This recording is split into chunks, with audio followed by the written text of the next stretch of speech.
अधूरी चिट्ठी हिमालय की गोद में बसा था छोटा सा गांव पाहनपुर। वहां रहती थी 12 वर्ष की मासूम करिश्मा अपनी मां के साथ। उसके पिता संजय एक फौजी थे और पिछले 8 महीनों से सरहद पर तैनात थे।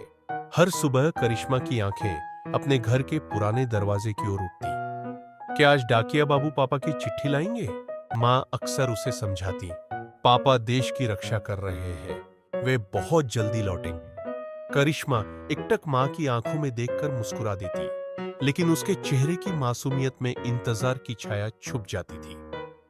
हर रात करिश्मा अपनी नन्ही डायरी में पापा के लिए कुछ पंक्तियां लिखती। कई बार उसके शब्द अधूरे रह जाते, कई बार उसकी ड्राइंग ज्यादा होती और शब्द कम। एक दिन गांव के स्कूल में निबंध प्रतियोगिता हुई।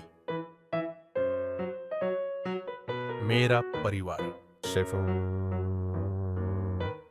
करिश्मा पूरे दिल से लिखती गई। प्यारे पापा, आप सबसे बहादुर हो, आपकी याद मुझे हमेशा आती है। मम्मी कहती हैं आप बहुत जल्दी घर आओगे। मैं रोज आपके गमछे को गले लगाकर सोती हूँ। पापा, जब आप आओगे मैं आपको अपनी सबसे सुंदर ड्राइंग दिखाऊंगी, जिसमें हम तीनों साथ पिकनिक पर जा रहे हैं। शब्द सीधापन लिए हुए थे, लेकिन उसमें भावनाओं की गहराई थी।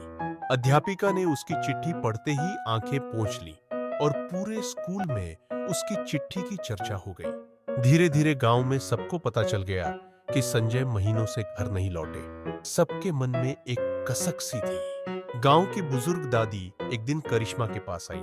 बोली, बिटिया, भगवान के घर देर है पर अंधेर नहीं। बेटा, अपने पापा के नाम सच्चे मन से प्रार्थना करो, जवाब जरूर मिलेगा। करिश्मा ने एक बड़ा सा पन्ना लिया और शुरू हुई पापा के लिए चिट्ठी लिखने।